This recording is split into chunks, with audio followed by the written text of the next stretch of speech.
हे लोक तेच असतात जे स्वतःची व्यवस्था करून दुसऱ्याचं त्या ठिकाणी व्यवस्थापन करतात.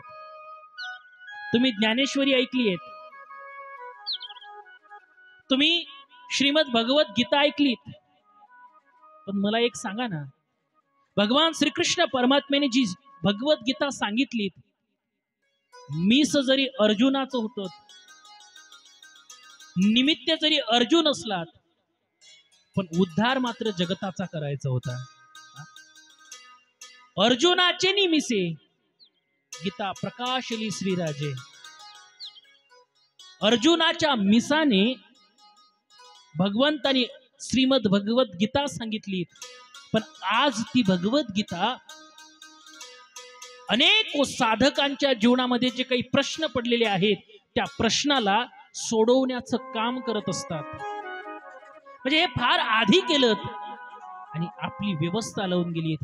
तसंच हे शिवमहापुराण ग्रंथ आहेत, हे सुत शौनकादी ऋषींचा संवाद आहे, ब्रह्मदेव नारदांचा संवाद आहे.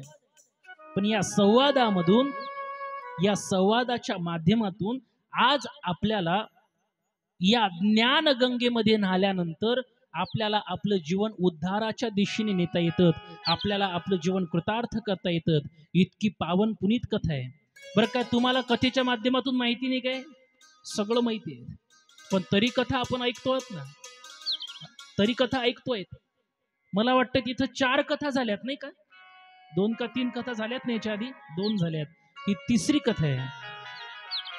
आपण कथा ऐकली नाहीत का, आपल्याला काय माहित नाही कथेतलं. मला प्रश्न आहे, जिथं माणसं कालचा पेपर आज वाचत नाहीत, मग ही हजारो वर्षा आधीची कथा आज का की पुन्हा पुन्हा ऐकतं.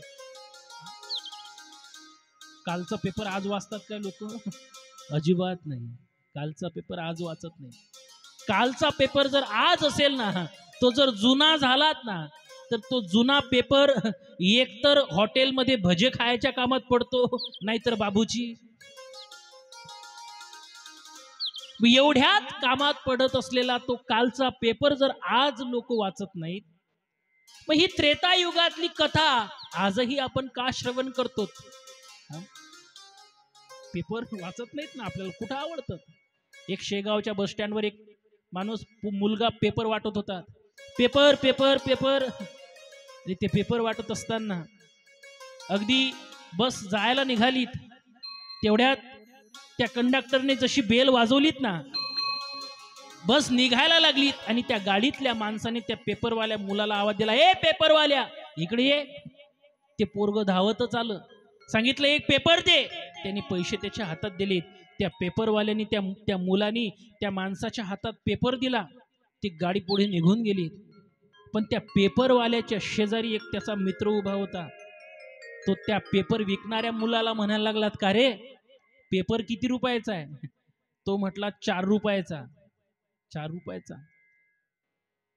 आणि मूर्खा, त्याने तुला किती रुपये दिलेत? त्याने सांगितलं, त्यांनी मला 2 रुपये दिलेत. म्हटलेत, मग तुला काही समजतेत का?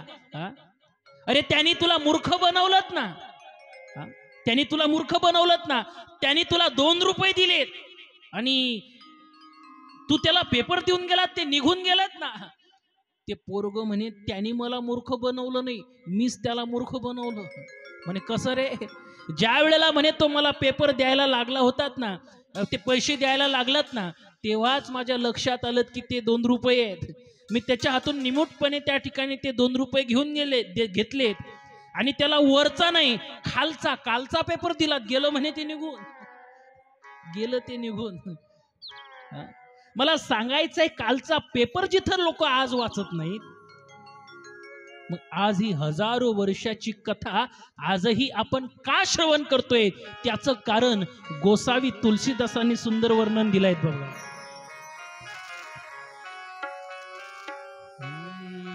पुनी पुनी कीर्तनी हो सोनी सुनाई, पुनी पुनी कीर्तनी हो सोनी सुनाई, पुनी पुनी कीर्तनी हो सोनी सुनाई,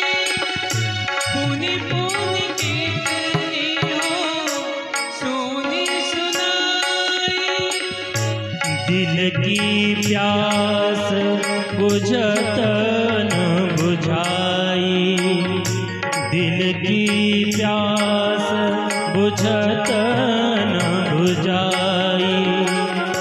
पुनि पुनि कीर्तन हो सुनी सुनाई, पुनि पुनि कीर्तन हो सुनी सुनाई, पुनि पुनि कीर्तन हो सुनी सुनाई।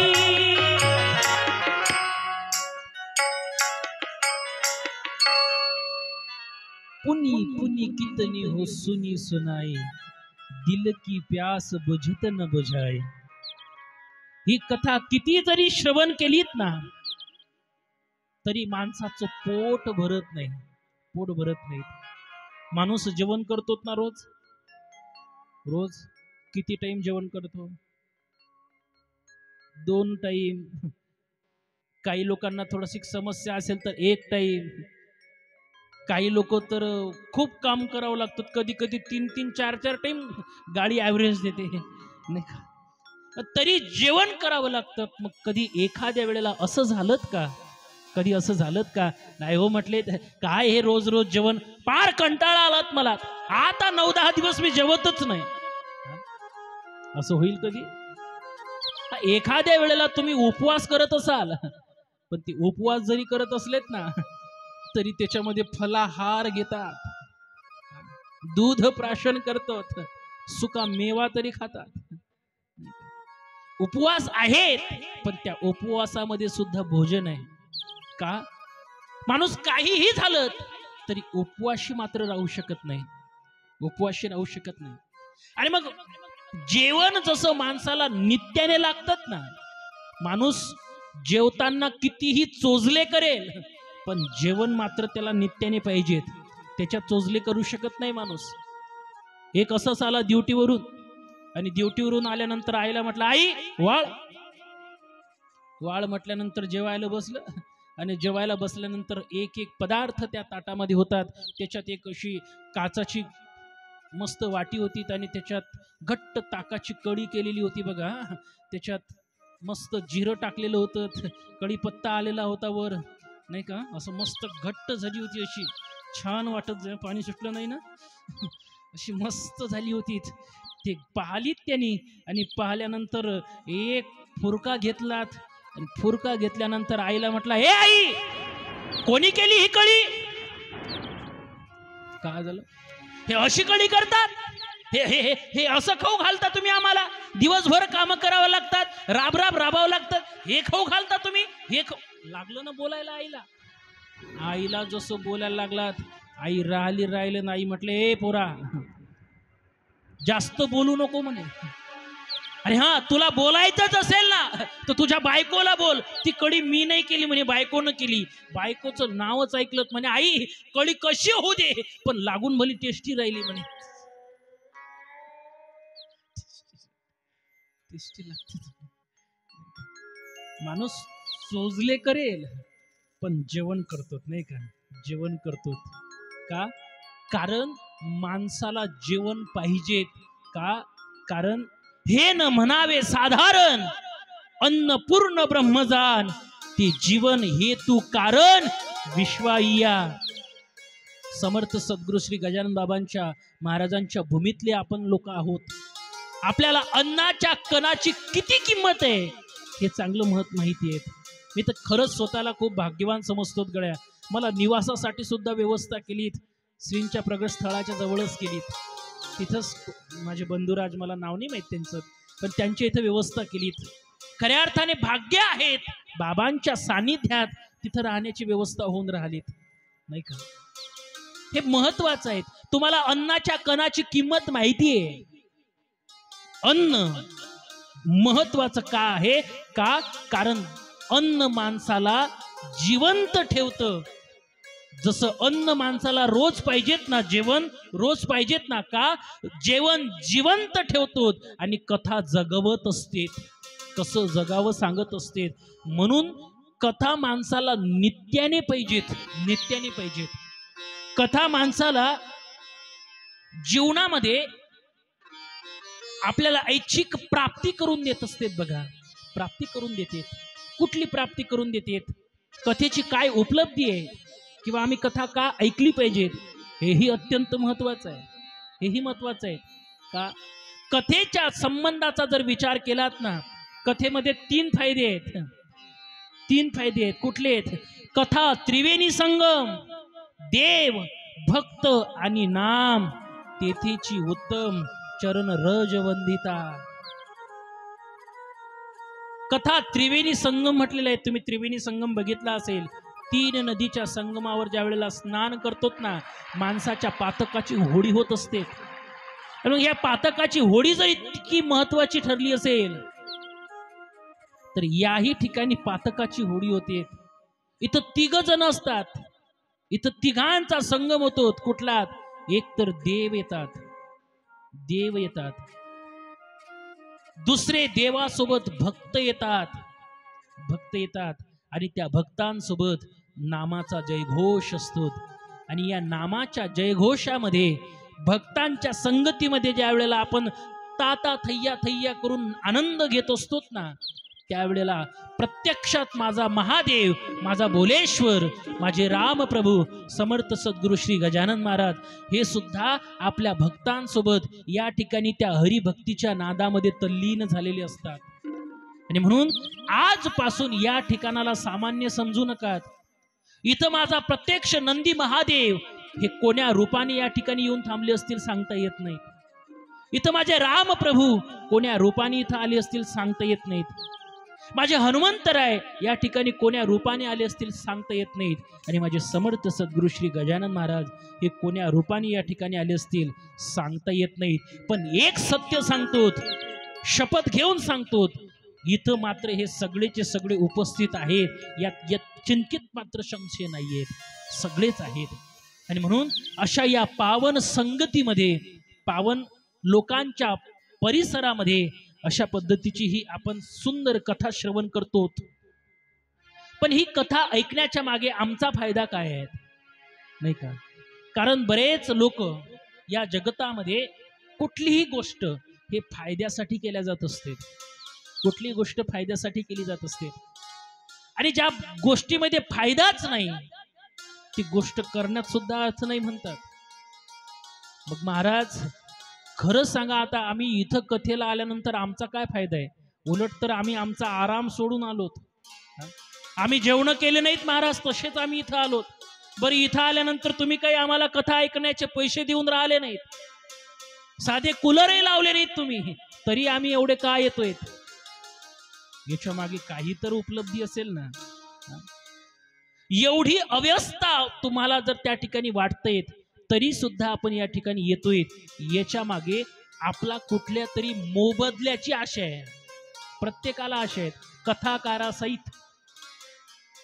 याची जर आपल्याला आशा असेल, अपेक्षा असेल, ही अपेक्षा पूर्ती करण्यासाठी नेमकं आपल्याला काय हवंय, आपल्याला काय हवंय, तर याच्या मागे मी तुम्हाला एकच सांगेल, प्रत्येक माणसाला जीवनामध्ये खऱ्या अर्थाने सुखाची अपेक्षा आहे. सुखाची अपेक्षा आहे. मज लागी दुःख व्हावे ऐसे कोणी भावे ना जीवे. मला दुःख झालं पाहिजे तसा कोण आहे? प्रत्येकाला सुखाची अपेक्षा आहे. आणि तुम्हाला सांगू, सुखाची अपेक्षा जर माणसाला असेल ना, त्या सुखाची पूर्तता करण्याचं एकमेव ठिकाण म्हणजे भगवंताचं असतं, संतांचा दरबार असतो आणि भगवत चिंतनाचा दरबार असतो.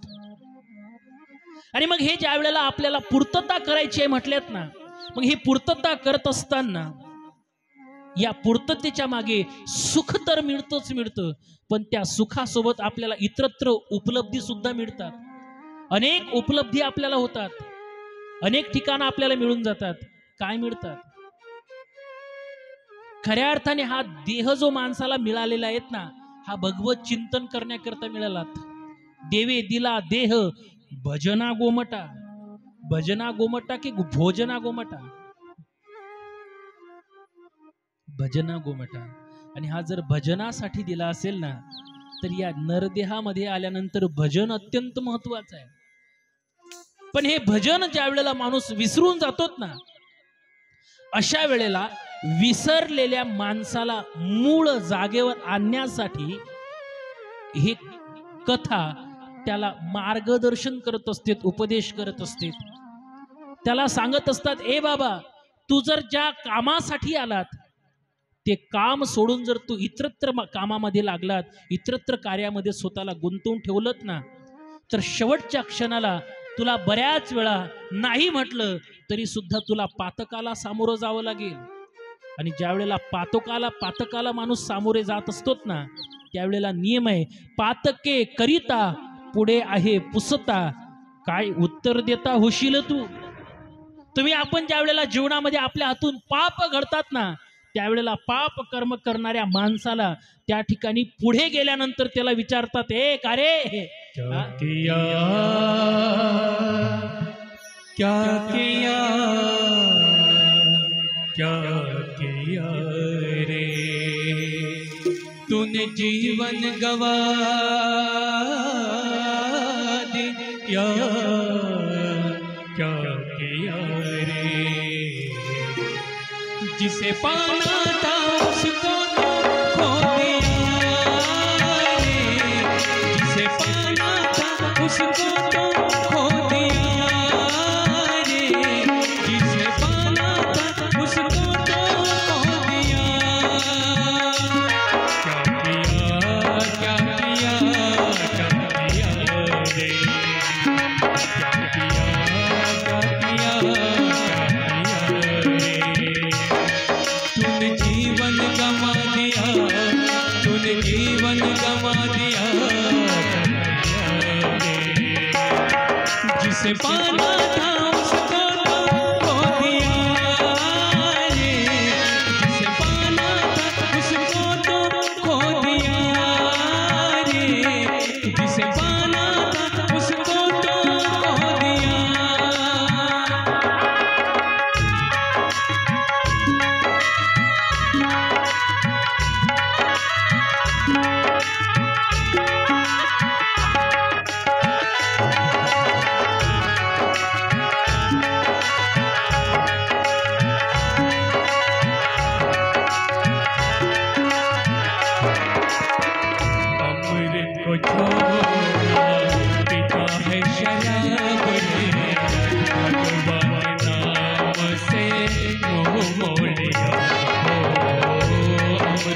छोड़ा पिता है शराब रे, भगवान के नाम से मोह मोह लिया.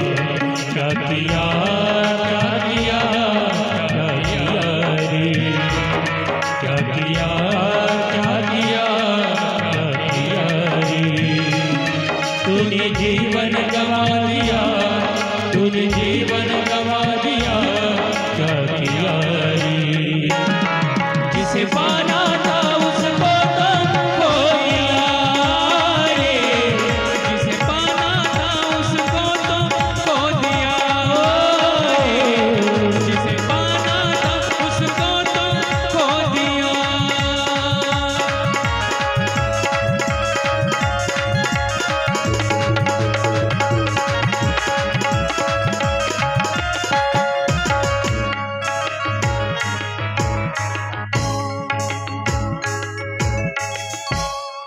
पैसे की खातिर करता मिलावट,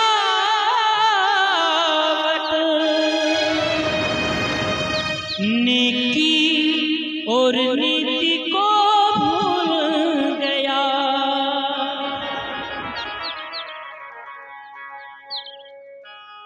अमृत छोड़ा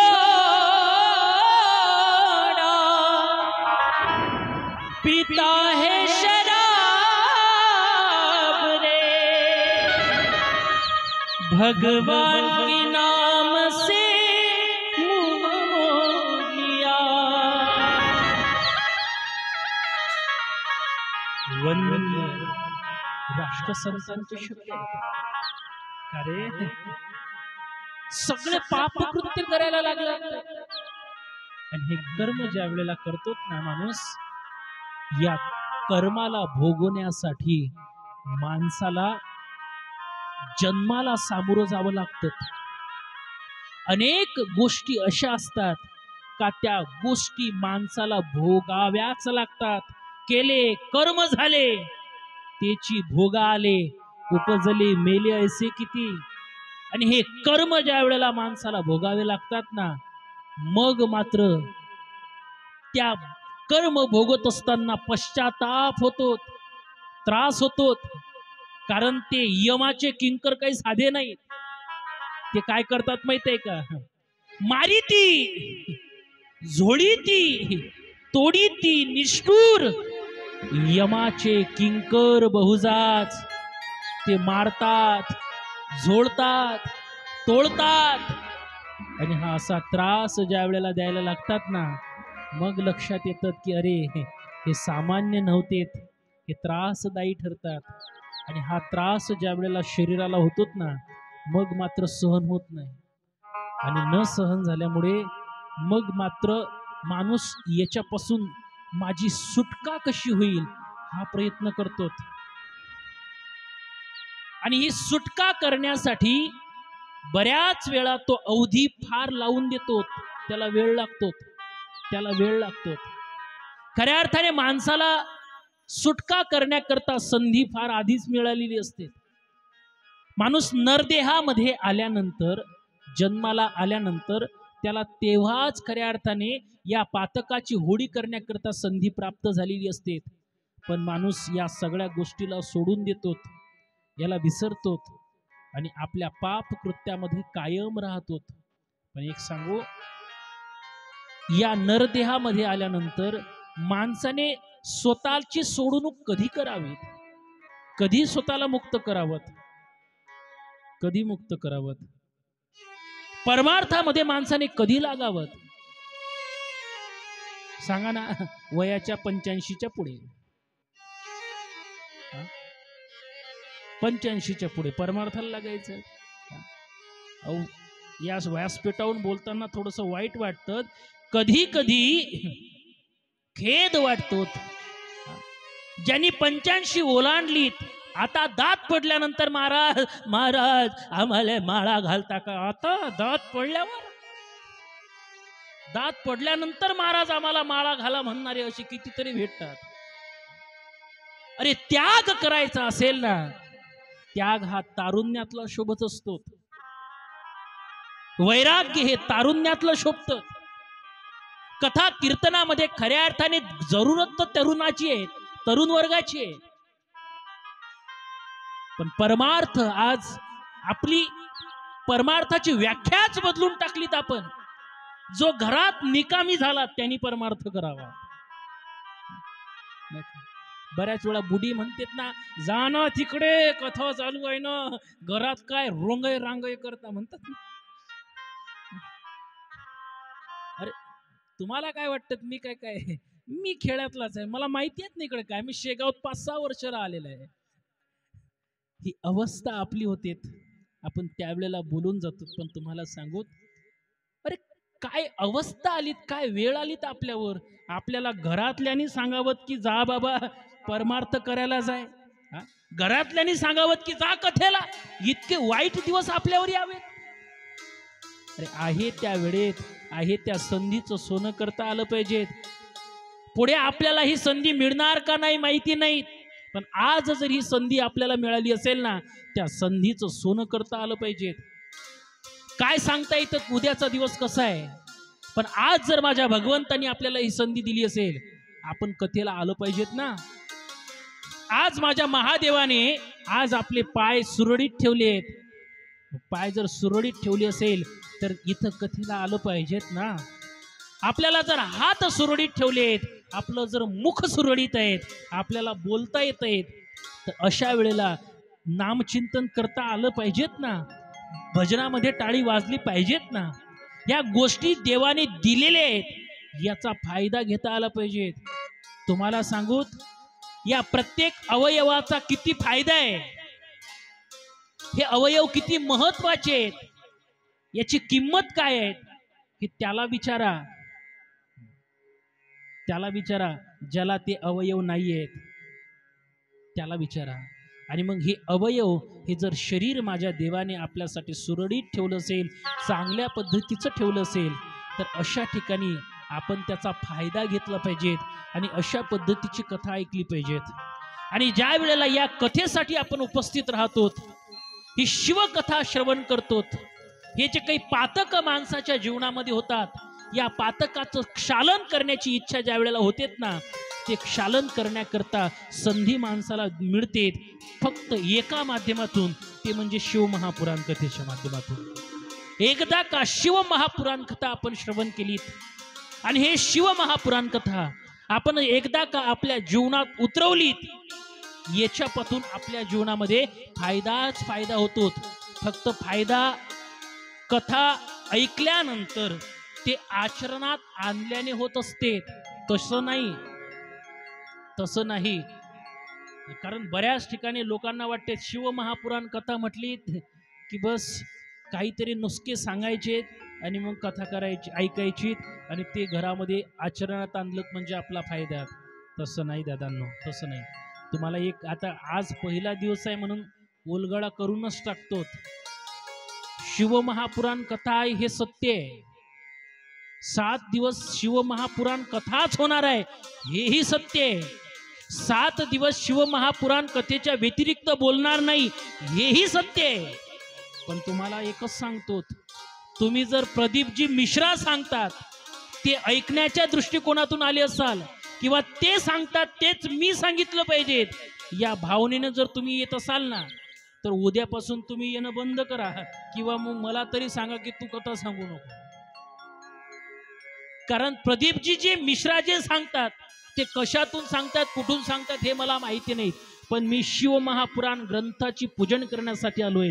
मी शिवमहापुराण ग्रंथाचं त्या ठिकाणी पठन करण्यासाठी आलोय. त्यामुळं मी तुम्हाला तेच सांगेल जे या ग्रंथामध्ये आहे. मी तुम्हाला तेच सांगेल जे या ग्रंथामध्ये आहे. आणि मला वाटतं मी ते सांगितलं तरच तुमचा फायदा आहे. जे ग्रंथात आहे ते सांगितलं तरच फायदा आहे. इतरत्र गोष्टी सांगण्यात आणि करण्यात अर्थ नसतो. बघा, सुंदर अशी कथा आहे. सर्व पुराणाचे सार तत्व या कथेमध्ये आलेले आहेत. बघा, ज्ञान वैराग्य मुक्त भक्तीने ज्या वेळेला विवेक निर्माण होत असतो ना, हा विवेक वृद्धिंगत करण्याकरता संत महात्मे काय प्रयत्न करतात, या पद्धतीची विनंती या ठिकाणी केलेली आहे. हे सत्संग करणारे संत महात्मे नेमकं स्वतःच्या जीवनामध्ये सर्वोत्तम साधना करण्यासाठी कुठला उपाय वापरतात, तो उपाय या ठिकाणी मांडला गेलेला आहे. तो उपाय या ठिकाणी सांगितला गेलेला आहे. आणि बऱ्याच वेळा या ठिकाणी माणसाला पुन्हा एक प्रश्न आहे, ज्याला काळ रूपी श्रापाने ग्रासलेला आहेत ना, त्या व्यक्तीला याच्यातून सोडण्यासाठी फायद्याचं आहे. सोडण्यासाठी फायद्याचं आहे. ही कथा फायदेशीर ठरते. तुम्ही म्हणसान काळरूपी साप, तो काळरूपी साप त्या कथा श्रवण करणाऱ्यावरच नव्हता, तो आपल्यावर सुद्धा टपूनच बसलेला नाही का. काल व्याल मुखग्रास त्रास निर्नेश निर्नाश हेतवे. कालरूपी साप तोंड खुलं करून उभाय, वाट पाहतोय कधी याला मी माझ्या मुखामध्ये काबीज करतो आणि कधी याचा नरडीचा गोट घेऊन याला खाऊन घेतो. कारण प्रत्येकाच्या मस्तकी काळ वाट पाहतोय, आणि हा काळ वाट पाहतोय ना, या काळाला माणूस हरवू शकत नाही. या जगतामध्ये या काळाला हरवण्याची कुवत ताकद कोणात नाहीये.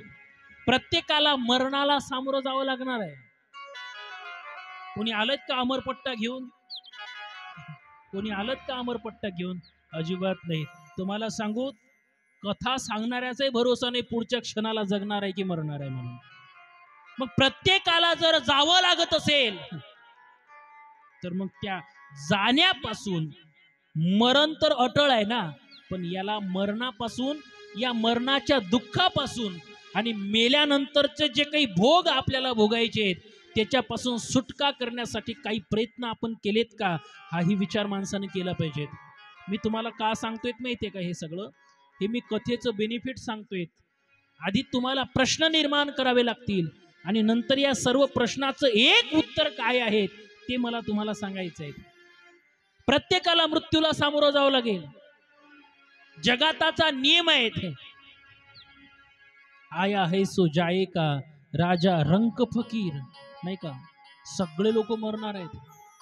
संतोष दादा, एका कथेमध्ये मी असंच सांगितलं, या गावातले सगळे लोक 7 दिवसात मरणार आहेत. आता 7 दिवसातच मरणार आहेत ना सगळे? इथले लोक 7 दिवसातच मरणार आहेत. सोमवार पासून ते रविवार पर्यंत 7च दिवस आहेत ना हो, आणि याच 7 दिवसामध्ये कोणीतरी जाणार आहे असं सांगितलं ते एका ठिकाणी मी. या गावातले सगळे लोक 7 दिवसात मरणार आहे. अख्खं मंडपातले लोक रडायला लागलेत, अख्खे लोक रडायला लागलेत. पण कोपऱ्यातली एक आजी जोरजोऱ्यात हसे. बरं म्हटलं, खूप झाली गड्या. सगळ्यांना त्या ठिकाणी प्रश्न केलात. म्हटलं, का हो तुम्ही रडून राहिलेत? पण त्या आजीला म्हटलं, आजी अख्खं गाव रडून राहिलं, पण तू का हसून राहिली? ते म्हणे, हसणार नाही तर काय, तर आताच तर तुम्ही सांगितलं म्हटलेत महाराज की या गावातले सगळे लोक मरणार आहेत. म्हटलं, मग हो बरोबर आहे. मग म्हणे, मी म्हणूनच तर हसून राहिलीत. म्हटलं, का? म्हणे, मी या गावचीच नाही, मी जवळची आहे. तू जवळची नाही, तू कुठेही असो, तो तुझ्या जवळ जवळच फिरणार आहे काळ, नाही का? एक प्रत्येकाला जावं लागणार आहे. आणि मग याला जर इथं जावंच लागत असेल, इथं जावंच लागत असेल, मग जाणे हाच जर नियम असेल, मग या मरणाला आपण सुधरवण्यासाठी काही प्रयत्न केलेत का? तेही पाहणं अत्यंत महत्वाचं आहे. कारण या मरणाला कोणी थांबवू शकत नाही. मृत्यू अटळ आहे. मृत्यू चुकवता येत नाही, पण मृत्यू सुधरवता येतो. मृत्यू सुधरवता येतो. मृत्यू सुधरवता येतो. मग म्हटले, मृत्यू सुधरवता येतो तो नेमका कोण्या पद्धतीने? तुम्हाला सांगू, शिव महापुराण कथा श्रवण करणारे लोकही मरणार आहेत, आणि जे शिव महापुराण कथा ऐकत नाहीत तेही मरणार आहेत. त्याही पुढचं सांगेल, कथा शिव महापुराण कथा सांगणाराही मरणार आहे. का हो म्हटले, न ऐकणाराही मरणार आहे. ऐकणाराही मरणारच असेल, मग ऐकण्याचा फायदा आमचा काय?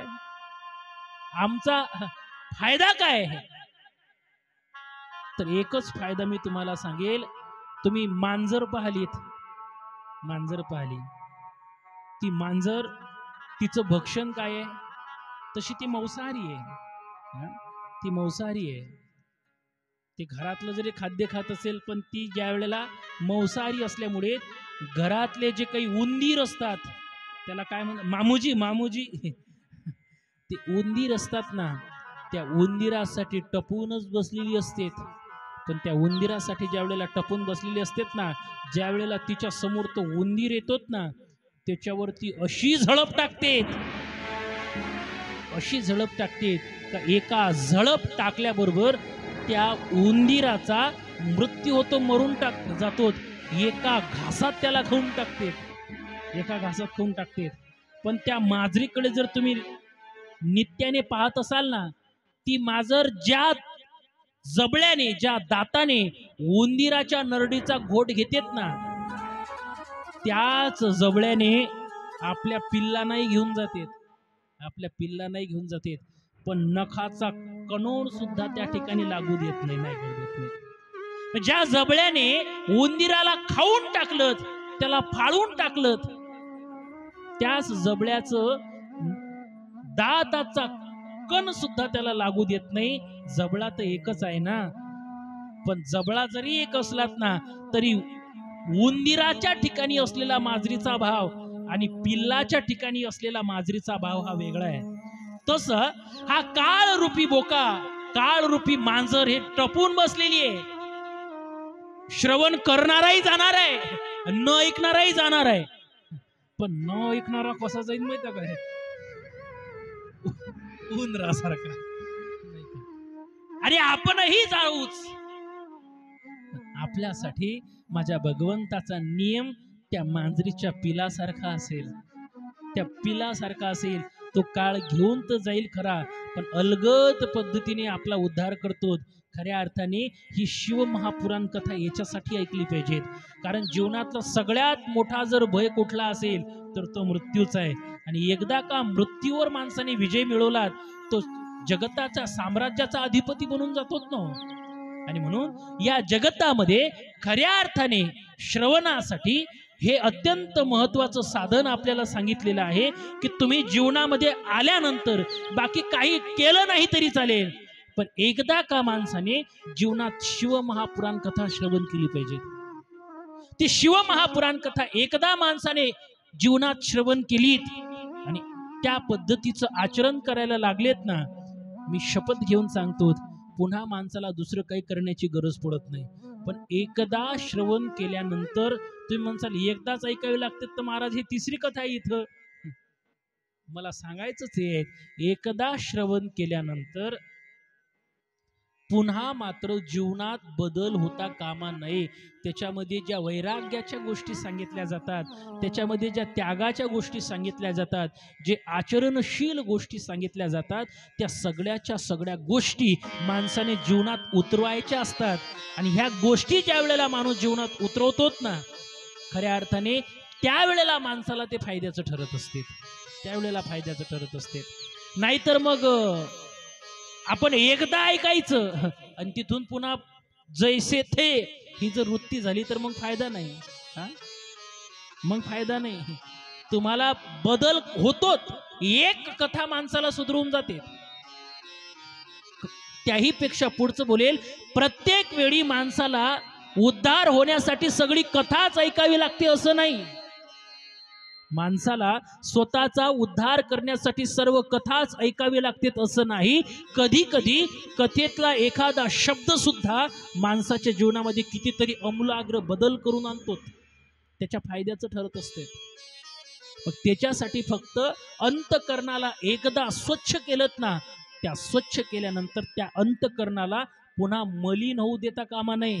नाहीतर मग ते गंगेवर तुम्ही स्नान करण्यासाठी गेले, गंगा नहाने हरिद्वार काशी गया, गंगा नहाते ही मन में ख्याल आ गया. काय तन धोया मगर मन धोया नहीं, तन धोया मगर मन धोया नहीं, फिर गंगा नहाने से क्या फायदा.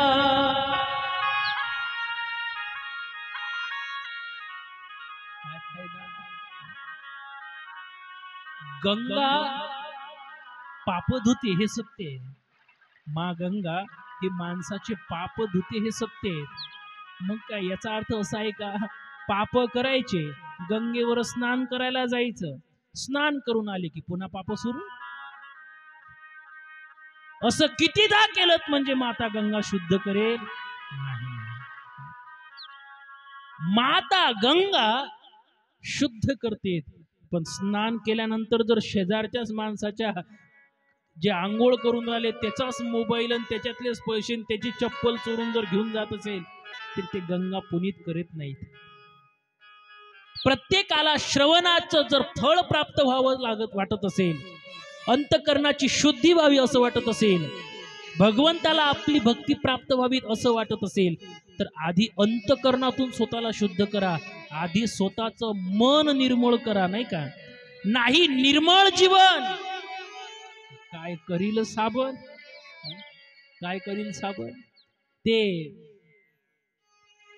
एका माता माऊलीला असं वाटलं वा भागवतकार महाराज, कथाकार महाराज चांगले आहेत वा, मग महाराजांची सेवा केली पाहिजेत. मग आली एक आजी आणि आजी म्हणे महाराज द्या तुमचे कपडे धुवून देतो म्हणे.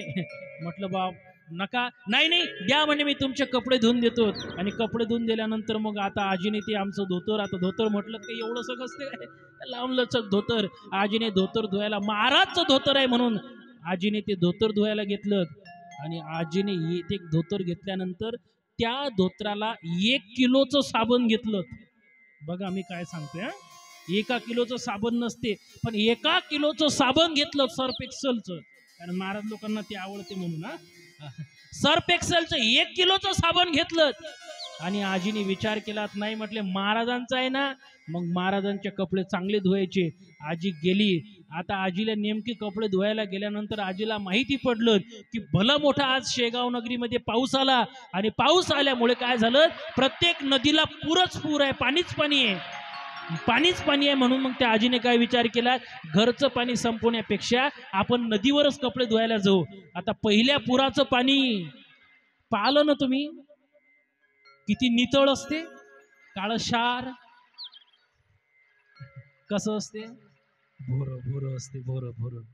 हा, आणि मग त्या आजीने काय केलं, म्हटले घरचं पाणी वाया घालवल्यापेक्षा आजी नदीवर कपडे घेऊन गेली. 1 धोतराला 1 किलो साबण लावलं आणि त्या भोऱ्या पाण्यात आजीने ते धोतर धुतलं. मला सांगा ते धोतर किती स्वच्छ निघेल. तुम्ही काहीच बोलत ना, तुम्ही कपडे धुत नसता काय, निघेल काय ते, निघेल का? का नाही निघणार का?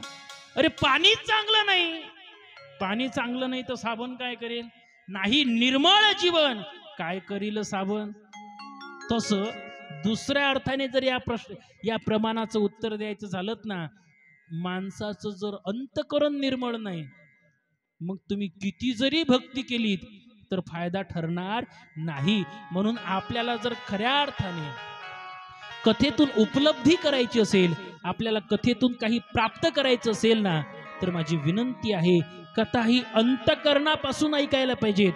ज्या वेळेला ही कथा आपण अंतःकरणापासून ऐकणार ना, अंतःकरणापासून ऐकणार ना, त्या कथेचा काय फायदा होतो ते आपल्याला ही शिवमहापुराण कथा सांगते. बघा, सुंदर असा प्रसंग आहे.